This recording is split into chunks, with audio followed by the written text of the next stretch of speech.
Yo, I want to start this video off by thanking everyone who has supported my videos by watching, commenting, and subscribing. The channel just hit its first 100 subscriber milestone, and I couldn't have done it without all of you wonderful people. As a result of reaching this milestone, I will be sharing the deck I have personally been spending a lot of time tinkering with and playing competitively. Today's deck tech is special to me not only because it is Earth, but also because it is playing one of my favorite avatars that is often overlooked.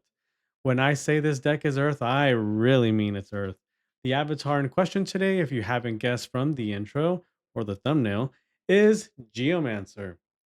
The idea for the deck came from seeing what the two best avatars, arguably, in the format currently do. First, you have Necromancer, the avatar of the first place deck at SorceryCon 2026. While not the flashiest avatar, Necromancer allows you to play every turn with the benefit of always being able to curve out with a skeleton token from the beginning of the game to the end. Second, you have Pathfinder, the second most popular avatar in the format with a strong case for being at the top.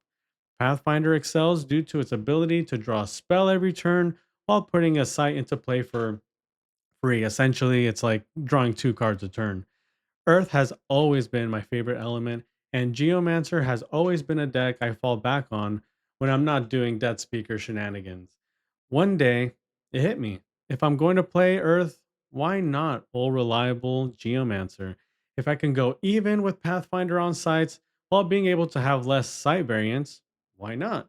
We all know that the Atlas and the sites you play in it are the foundation of any deck and I have greater control over it, unlike Pathfinder. Then I thought about the Necromancer and how it is able to build an army of skeleton tokens without costing them cards in hand. Just steady, playing a skeleton every turn.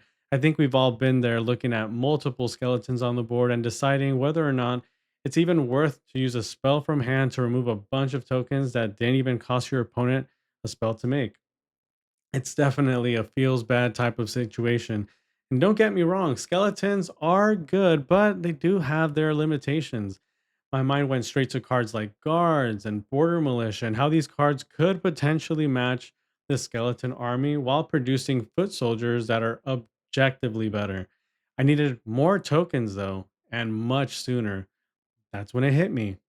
Common Village. Not only Common Village, but the fact that there are 16 of them.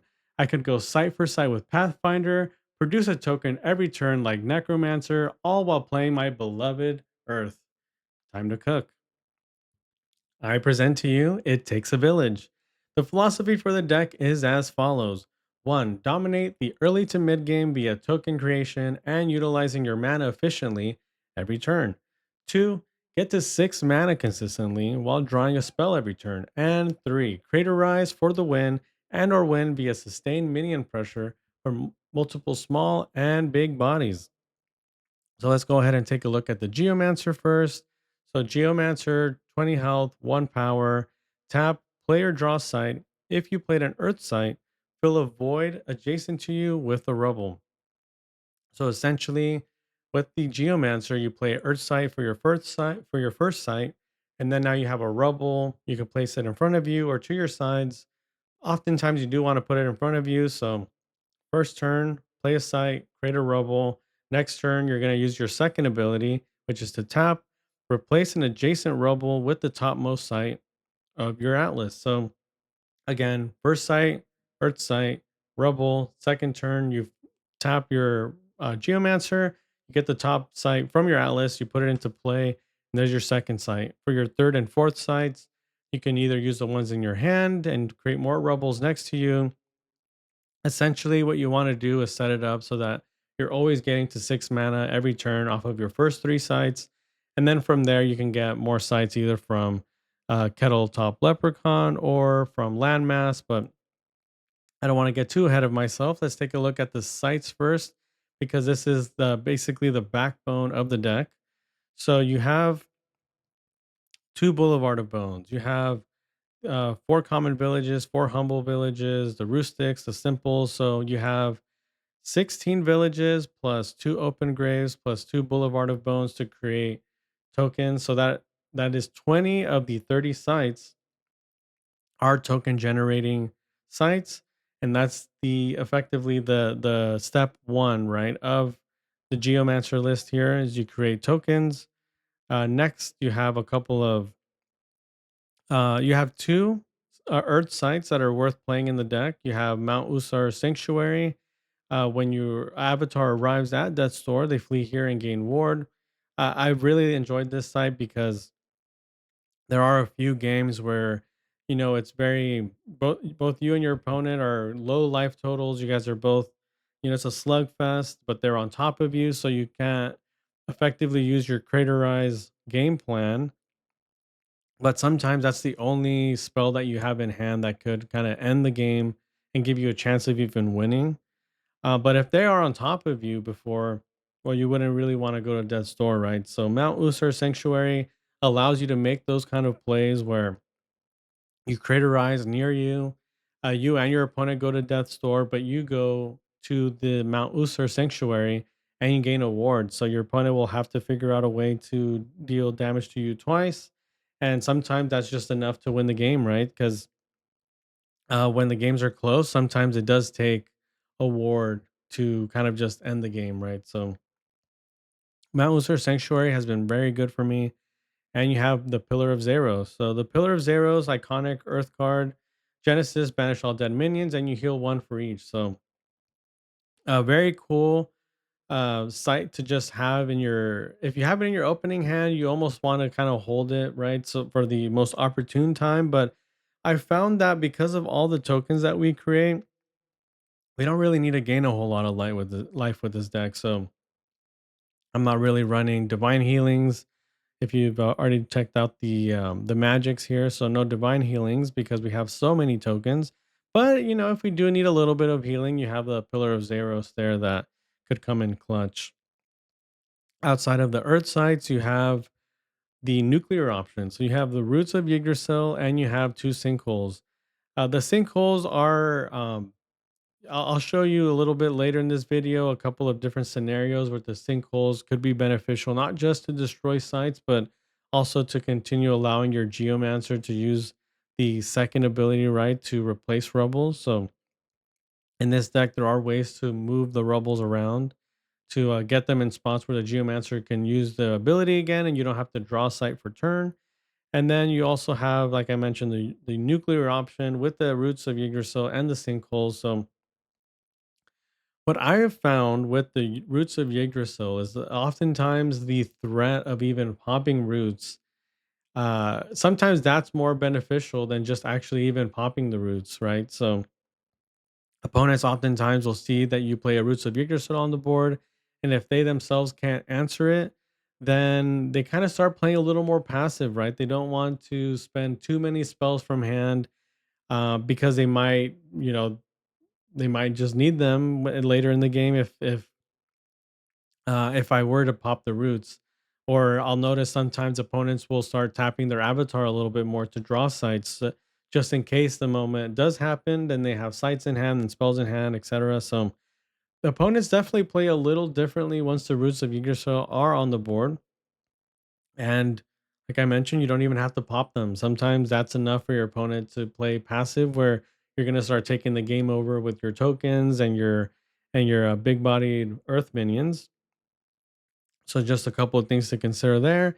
And you have these spicy little air sites. So if you've played an Earth deck in the past, you know that in mono Earth, there's very limited options to end the game, right? So you have minions that are able to attack sites, and that's cool and all. You put your opponent to death's door, but now how do you finish them, right? It needs to be direct damage, and finding the direct damage can be difficult. And so I did splash a little bit of air, not into the main board, but into the collection to have those finishing spells, right? And what I wanted to do with these air sites is what I didn't want to have happen is that these air sites kind of mess up the flow of the game for the Geomancer. So windmills are obvious because they are earth sites. So if you were to have them in your opening hand, perfectly fine. You're able to still play the windmill. You have access to air, and you still get your rubbles. So all good there. But here we have the Twilight Bloom. So all the blooms, and I made sure to confirm this. All the blooms when they come into play because of their Genesis ability are considered all four elements, right? So the Twilight Bloom, what it does in this deck is that it gives you an air sight permanently for the rest of the game, unless it's removed. But you have the Twilight Bloom on the board, so your collection is live. But because of the Genesis abilities and it providing Earth, well, you can still create your rebels. So if you were to mulligan some sights in your hand and you get a Twilight Bloom in hand to start the game, that's perfectly fine. You can still get your rebels and everything will be totally, totally cool. Another thing that the Twilight Blooms have done for the deck is because they also produce water. What you're able to do with the Twilight Bloom is if you were to play it and then you move some minions on top of it or summon a minion on top of it, well, now you could play cards like Earthquake, where you'll be able to shift the site around, but they won't get buried because it is a water site this turn. So Twilight Bloom has been very versatile for me. It's unlocked a whole new aspect of a monocolored deck. So definitely something to consider, not just for Geomancer, but other decks as well. It provides you the threshold you need later, while with the Genesis ability giving you more of the threshold you need now as well. So I've been very, very happy with the Twilight Bloom. But that's enough about the sites. Let's go ahead and take a look at the auras and the artifacts. So Crusade, very obvious card. Uh, Very powerful in mono earth decks. And then for artifacts, you have Ring, you have Toolbox, and you have two Umphalos. Because you are in earth only, essentially, you are able to use Algord Umphalos and the Torrid Umphalos to be able to play any of your cards, right? This deck used to be a silver bullet artifact. Well, it used to use a silver bullet in the artifact slot instead of the toolbox. However, and I'll get to it a little later. The reason I went with toolbox is because of we are running a Lord of Green. But let's go ahead and go to the minions now. So, how I wanted to build out my minion base was essentially I looked at water and how they run a lot of uniques. So I said, okay, so let's see how many uniques are in Earth that I could possibly play. You have Mover of Mountains, Saint of Redemption, you have Sister Stephania, you have Crown Prince, Whiteheart, you have Return King, Rita, Gower of Sidonia, King of the Realm. You get what I'm saying? So the deck wanted I wanted to see how Earth would look if it mirrored the way water has been able to leverage all these high impact uniques and see if Earth can kind of do the same. And it's been to great success.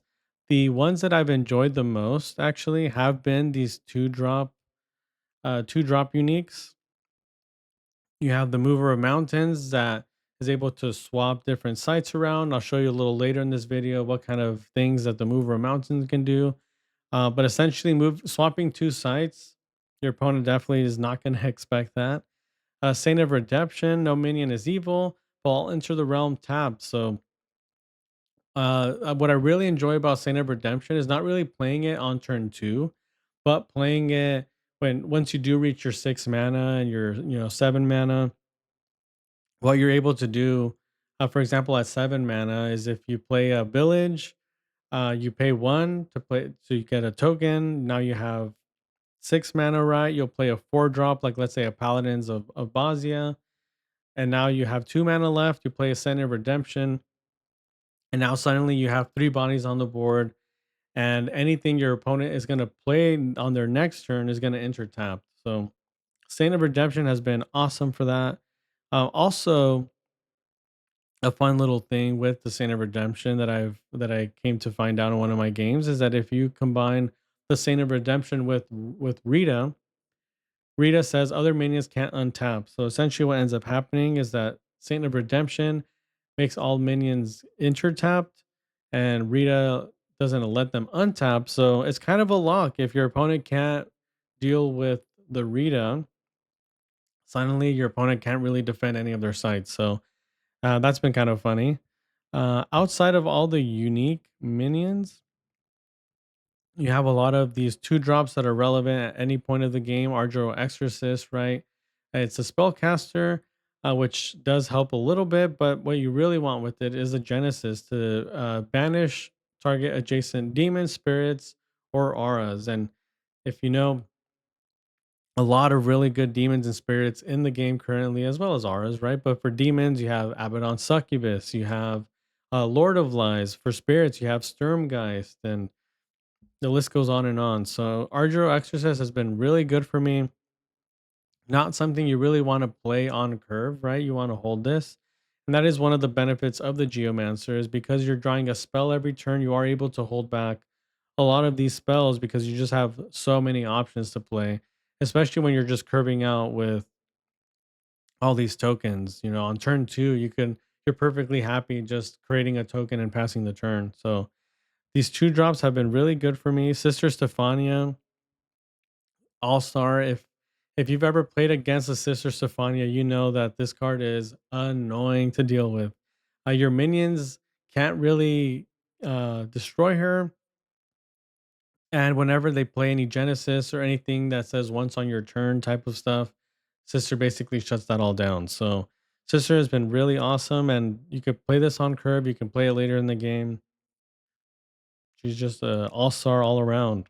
Order of the White Wing is capable of kind of stopping yourself from creating those tokens, but what I found with the Order of the White Wing is that you could easily get around this by creating the token first, then playing the order right, or just having the order attack and go into your opponent's side of the board so that you could then create villages on your back row, and that's perfectly fine as well. So, Order of the White Wing over Autumn Unicorn, I essentially ended up choosing Order of the White Wing because it does stop necromancers. It is able to stop Plague of Frogs as well. Plague of Frogs is one of the banes of my existence, and so Order of the White Wing, because if a minion would be summoned nearby and it wasn't come from hand, it would be banished.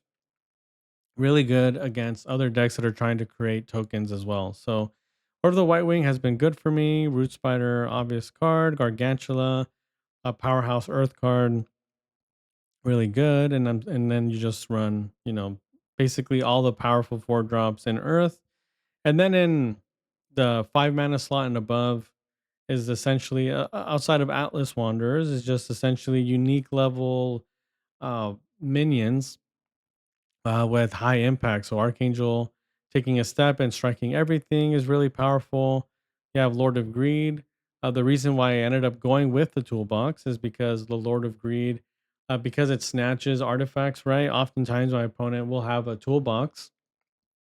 And if they have a toolbox, I want to be able to have my collection uh, be able to take advantage of that, right? If there were more people playing Silver Bullets, I'd probably play Silver Bullet, but Toolbox has been really great for me, and Lord of Greed uh, basically synergizes with that as well. And you have Return King and King of the Realm, essentially two cards that have really powerful effects that are able to win you the game outright. If your opponent's playing undead, you drop this guy down, boom, you win. King of the Realm, your opponent takes control of your stuff, maybe, or they have a few mortals of their own. You drop this, and you could effectively just win the game on the spot. And now we go into the magics. You have two assorted animals. The two assorted animals, although a little slow, essentially what these cards do, what the assorted animals does. Sure, it lets you grab your root spider, your white heart, or your gargantula.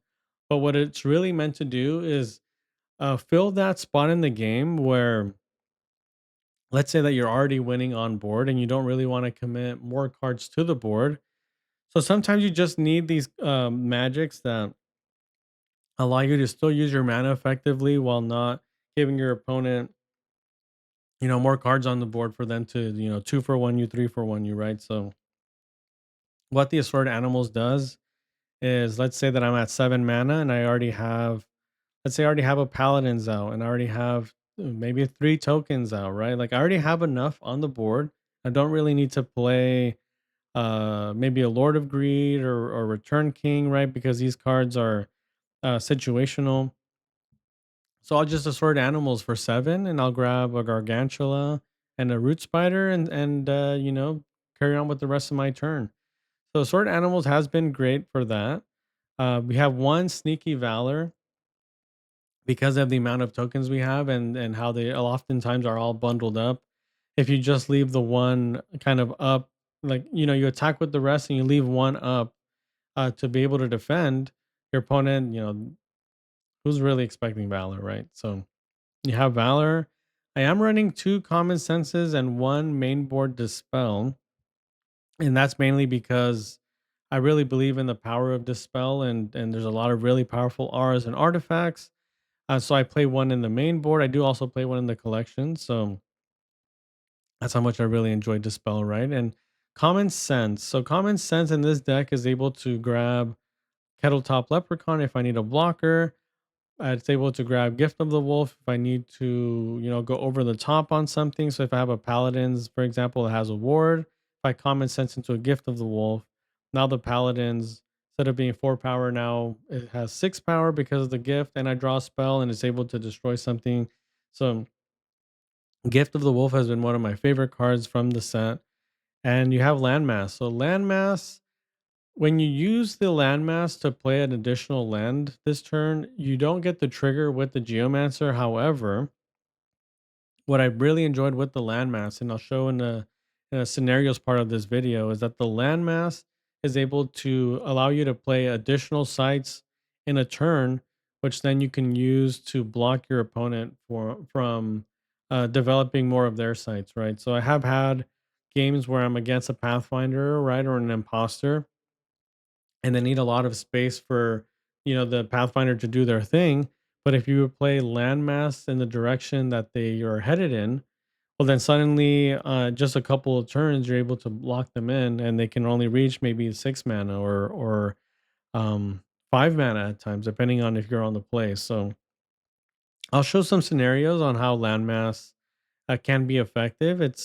I don't know if it's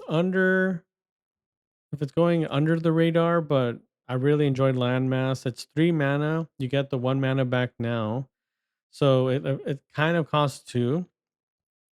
With that mana, you can either make a token, which is awesome. So you could play the Landmass on turn three and grab a village. You get a token. Cool. So maybe you paid 4 mana to get a 1 power dude out, but you got an additional side, and so it's pretty good. Another thing to consider with landmass is that sure it costs three, but you get one immediately back, and then on the following turn you got to think about the mana that that site is generating. So all it takes is a turn or two, and landmass effectively pays for itself. And the reason why it's really good in this deck is because you can get a dude out of a village, right? You don't just let your sites hang with no blockers. So really enjoyed landmass, gigantism, just because I have a lot of tokens, right? And then you have earthquake, guards, and crater eyes. So just effectively the cards, the high impact magics that are able to help you win the game, and or just 2 or 3 for 1 your opponent and make them have a bad time. Let's go ahead and move down to the final part of the Curiosa part of this video is the collection. So I mentioned in the beginning, we're going to be running some air spells in here to help us close out the game. You have Zap, you have Magic Missiles, you have Tactical Move. Really, really powerful card when you have, 4+ bodies on the board in Tactical Move, and that could be game winning. You have Grapple Shot, another game winning card, right? But in Earth, we are running Dispel. So we have one in the main board, one in the collection. So essentially anyone running auras, you're not doing it against me. And then you have Exorcism. So you banish all demons and undeads.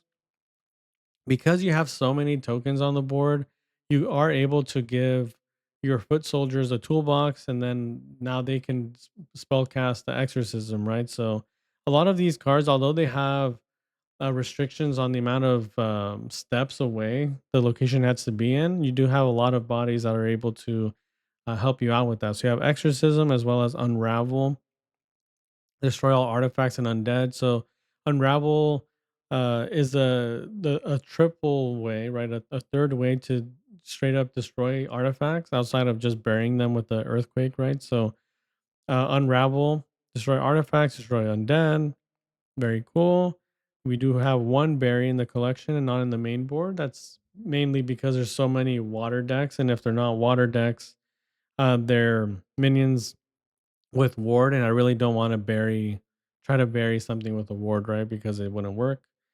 And then you have smite, so another way to end the game in Earth, but also able to just straight up banish evil. And the last card I'll talk about in the collection is the Scent Hounds. I feel like this is a bit of a flex spot, but the reason why I went with the Scent Hounds is because I needed something to be able to remove stealth, right? But essentially infiltrate, because of the way infiltrate works. That if the minion were to lose stealth, you'd be able to get the control back of your minions. So Scent Hounds has that added benefit of uh, essentially giving your minions back after they've been infiltrated. I have had games where they infiltrate, for example, a Talon Drake, and it's stealth, right? And so because it's stealth, you can't block a stealth attack. So I have had this happen to me, and so I figured, okay, well, Scent Hounds seems like a great way to kind of foil your opponent's plan. Before I let you go, I want to show you some scenarios in TTS that you might find helpful or even convince you to try the deck out yourself. While it may seem straightforward to, make a dude with the village and play another dude from hand, I want to show you the reason behind many of the cards choices, as well as some pretty slick plays that your opponent will definitely not see coming. All right, quick little just demo of what the Geomancer does. You're going to draw your sites and your spells. Let's just say that we keep everything here. Essentially, your first couple of turns are just going to be here. In this case, you'd want a Boulevard of Bones. You get your Rubble out. Next turn, you draw a spell. You tap to use the Geomancer's ability. You're going to create one of each token in this case. Next turn, you tap to play. Here you could do a Foot Soldier. You have 2 mana. You can go Gift, or if they played something, you can do Dispel. If you don't want to create this token, you could also go Landmass. So you have a lot of different options. Let's say that I'll create this Foot Soldier, give this perhaps a skeleton +2 power, draw a spell. Then let's just say that the skeleton dies. You start your next turn. You draw a spell. You use the Geomancer ability. You have an open grave now. So you get one from the Boulevard. And here you can decide whether or not you want to use your mana. I will choose not to, and I can go Crusade into Kettle Top. And these Foot Soldiers now are 2 power. You can draw another spell here. You use your Windmill. And here you can go Earthquake, or you can go Archangel Michael, or you could even go Landmass here, where you draw another site. You play this village here. You could create the token. 1, 2, 3, 1. Yeah, 2 mana, you could maybe dispel, or something like that. Here where we have the mover of mountains as well as a sinkhole, and then with these two cards in conjunction, what you could do is plays like this, where you could either do a mover of mountains, you sacrifice your sinkhole. Let's say that this troll bridge is being annoying. What you could do is you could sacrifice the sinkhole, destroy this troll bridge. And now with your mover of mountains, what you can do is swap the places of these two empty sites. Now your Geomancer can tap to use his ability on this rubble now, even though it already had a site that it was placed earlier. Instead of a mover of mountains, what you could also do is you crack the sinkhole, and then you could do an earthquake here. And you could go ahead and move these sites here. In this instance, because this is a troll bridge is a water site, but since you destroy it, you can earthquake now, and it's no longer a water site. So you'd be able to bury everything here, remove this site, and now you'd put your site there in the middle. And again, you can use your Geomancer ability to replace that rubble there. All right, last example with the mover of mountains. So here you see a very common air defensive style placement here with the perilous bridge and the withering heights. So here, this order of white wing can't really attack all that great because it will just get pushed, and foot soldier obviously blocked by this perilous bridge. But what this mover of mountains can do is, for example, I can tap this Geomancer to play okay, well, okay, this is actually pretty broken. So what we do with this mover of mountains now is we could do this here. We play it here, and now once on your turn, you may swap two nearby empty sites, and nearby is this entire radius here. So what we could do is actually switch the places of these two sites here. And now neither of these minions are capable of defending this site strike. And we could also use a sinkhole to break either the temple or the Glastonbury door. Here we have an example of against a Pathfinder. So let's say at the start of their turn and they're on the play, they go here for their first site, second site, third site, and I go first and second site here. On turn three, what I could do is play a windmill. You get your rubble, and then you could play landmass. So with this landmass, you're now able to play a site here and effectively cut them off from going over to your side of the board. Alternatively, if you are on the play against Pathfinder, what you could do is if you do that same exact play with the windmill, you can landmass to immediately go onto their side of the board, forcing them to go this way on their following turn, which then on your turn, you can go ahead and follow them all the way through. They'll go here now. You can keep following them. And now they'll have only 6 mana effectively because of the landmass on the play here. Here's another quick example of Pathfinder on the play. And let's say that they go, typically they'll want to maybe go to the side and then go forward. So let's say that they go to the side here. Your next turn, you go ahead and tap your Geomancer to create a token. You move up. On their turn, they'll probably take a step forward here. And on your turn, this is where you could play a site into a landmass, draw a site, and then you could either have the option of blocking them here or simply putting a site here. I'd probably recommend putting the site here because then on their next turn, they'll probably flip here. You can place another site here, and now they'll have to go this way.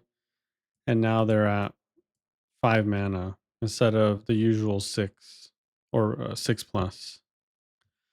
Here's another example of landmass. Let's say that you were on the play and you went village here second. And let's say that the Pathfinder didn't want to place a site in front of you to not get attacked early. What you could do now with these landmasses is you go ahead and play your third site. You play a landmass to draw a site. And now you've effectively stopped them, right? Because now on their next turn, they're going to go here. And then on your next turn, you'll draw a sight and block them off. Now they're at 3 mana. Another consideration that I made when putting the magics together for this deck is that, for example, your Umphalos, you are able to cast any of the earth spells, right? But let's say that for whatever reason it happens to be buried. Well, the magics in the deck, Craterize, Earthquake, Sword Animals, and Gift of the Wolf, all of the magics in the deck, except Dispel, you would be able to cast even if the Umphalos found itself buried or submerged. In terms of Pudge Butcher positioning, you almost always want to put it right in your front sight here because not only is it going to be able to control this entire column here and this entire row, what you could do with the Pudge Butcher is pull in your Geomancer not fight, and now you have cards that are active like guards or even a dispel if you want to destroy artifacts that are a step forward without having your geomancer to have to tap to take a step forward himself. All right, and finally, we're going to be talking about one of my favorite cards in the deck, Talam Drag.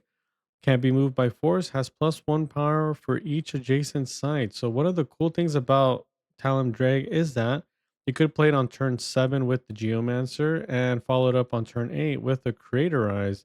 Because of the size of Talam Drag, he actually doesn't die to Creator Eyes. So we go into turn 8 here.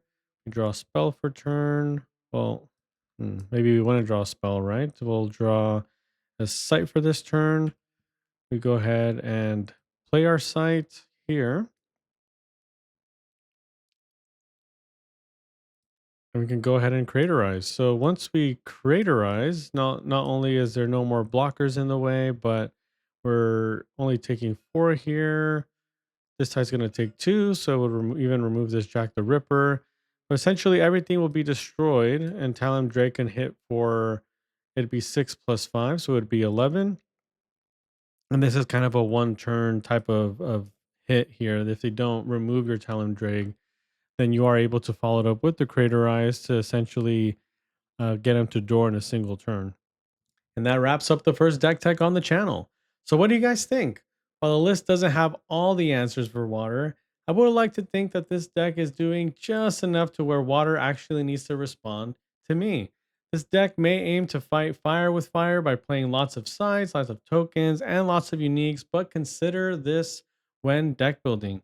What can your deck do that forces your opponent to respond to you? I have had some meaningful conversations that brought into question even trying to beat water at its own game. What special strategy can you come up with that isn't trying to out mid range the strongest mid range deck? Outside of straight up going aggro, are there any combinations of cards that can stall the game long enough for a late game combo? Hmm. Remember, folks, to raise a child and even to win at sorcery, sometimes it takes a village. Thank you as always for your time and take care.